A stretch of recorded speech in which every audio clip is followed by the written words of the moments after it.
चलिए दिए गए प्रश्न को समझते हैं। एक त्रिघात बहुपद ज्ञात कीजिए जिसके शून्यकों का योग दो शून्यकों के गुणनफल का योग और शून्यकों का गुणनफल क्रमशः 5, -6 और 12 है। सबसे पहले हम मुख्य अवधारणा की बात करते हैं। त्रिघात बहुपद का मानक रूप होता है ax³ + bx² + cx + d। हमें पता है शून्यकों एवं गुणनफल, शून्यकों एवं गुणांकों के मध्य संबंध जो कि होता है तीनों शून्यकों का योग होता है -b/a।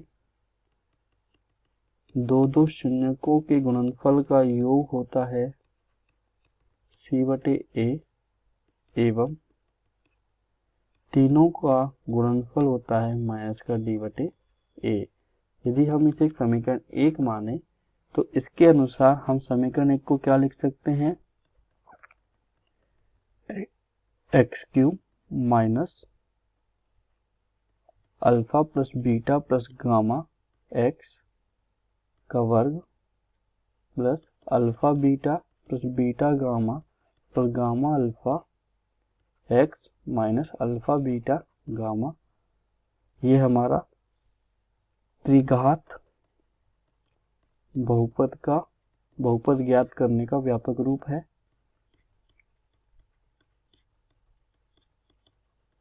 यदि इसमें हम तीनों के मान रख देंगे, प्रश्न में जो हमें दिया गया है शून्यकों का मान ज्ञात कर योगफल एवं दो शून्यकों के गुणनफल का योगफल एवं शून्यकों का गुणनफल का मान रख देंगे तो हमें त्रिघात बहुपद प्राप्त हो जाएगा।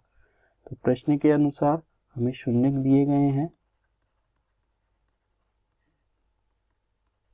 अल्फा बराबर 5, माफी चाहूंगा यहाँ पे दिया गया है शून्यकों के आधार पर हमें दिया है शून्यकों का योगफल।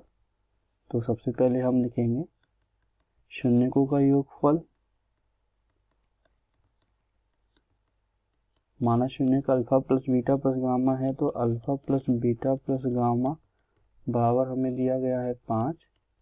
दो शून्यकों के गुणनफल का योगफल हमें दिया गया है -6 एवं तीनों शून्यकों का गुणनफल का मान हमें दिया गया है 12। जिसे हम समीकरण 2 माने तो समीकरण 2 में मान रखने पर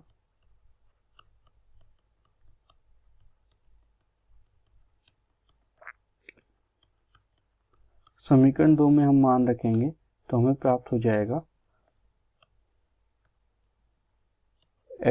px जो बहुपद कहलाता है px बराबर x³ minus alpha plus beta plus gamma. Alpha plus beta plus gamma का मान हमें दिया गया है 5x² plus alpha beta plus beta gamma plus gamma alpha जिसका मान हमें दिया गया है -6x minus alpha beta gamma जो कि हमें दिया गया है 12।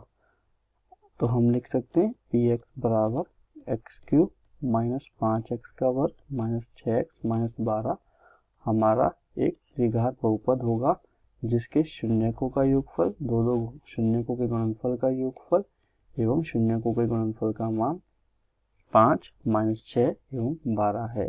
तो यह हमारा एक त्रिघात बहुपद कहलाएगा। तो हमें यही ज्ञात करना था, तो हमारे प्रश्न का यही उत्तर होगा। आशा करता हूँ जिस प्रकार हमने प्रश्न को मुख्य अवधारणा के आधार पर हल किया है आपको समझ आया होगा। धन्यवाद।